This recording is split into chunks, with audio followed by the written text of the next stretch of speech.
Sharq Turkistonning Oti shahridagi Bo'ston masjidining 20 yillik imom xatibi Nur Qarining tutqun qilinganligi o'tirg'i chiqdi.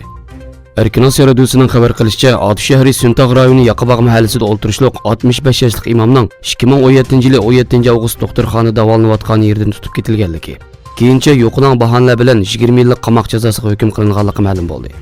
Uning tutqun qilinishi jamoatga tabliq qilishi va nasihatlari bilan munosabatli deb qaralmoqda.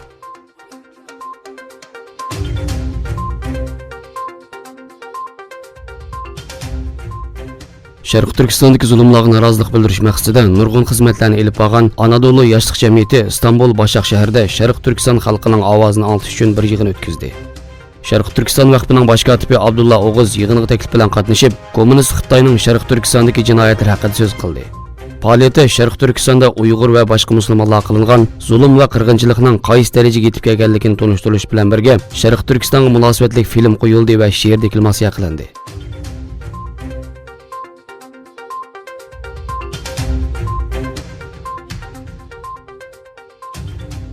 Xitoyning Wuhan shahrida o'tirg'i chiqqan koronavirus sababli o'lganlar 300 dan oshdi.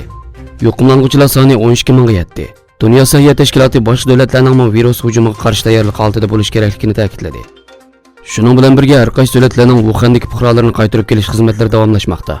Virus manbasi bo'lgan Wuhan shahri boshchiligida Xubey o'lkasining har qaysi joylaridan yetkazib kelingan kishilar o'tirgan Germaniya armiyasi qarashli bir aeroplan Frankfurtga yetib keldi. Wuhandan yetkazib kelingan 32 Turkiya fuqarosini o'z ichiga olgan 42 kishi o'tirgan harbiy aeroplanmo Anqaraga yetib keldi. Yo'lovchilar kuzatilish uchun doktorxonalarga yetkazildi. Iordaniyami koronavirus sababli Xitoydagi 71 o'quvchisini qaytarib keldi. Bu virus Xitoydan boshqa yana 24 davlatda o'tirg'i chiqdi.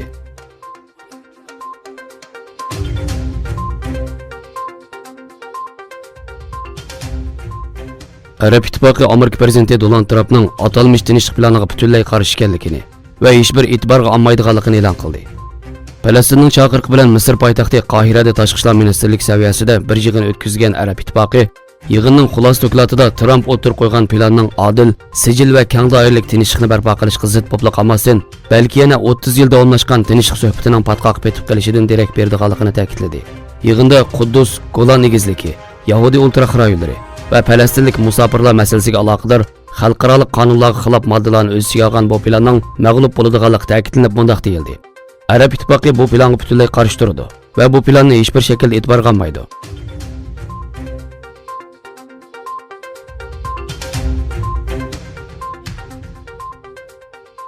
Qozog'iston prezidenti To'qayev Rossiya bosh ministri Mishustin bilan ko'rishdi. Qozog'iston e'lon qilgan bayonotga asoslanganda, ko'rishda ikki tarafning strategik hamkorlik munosabatini kuchaytirish bilan birga ular daryosining suv manbalaridan foydalanish va muhit masalasi qatorliqlar muzokara qilingan. Rossiya bosh ministri Mishustin Rossiya bilan Qozog'istonning qarindoshlik va hamkorlik bog'lari bilan birlashganligini, ikki tarafning savdo, iqtisod va mablag' sohalaridagi hamkorlikning taraqqiy qilayotganligini bildirgan. Shuning bilan birga Mishustin To'qayevni 9-may o'tkaziladigan Zafar kuni faoliyatiga qatnashish uchun Moskvaga taklif qilgan.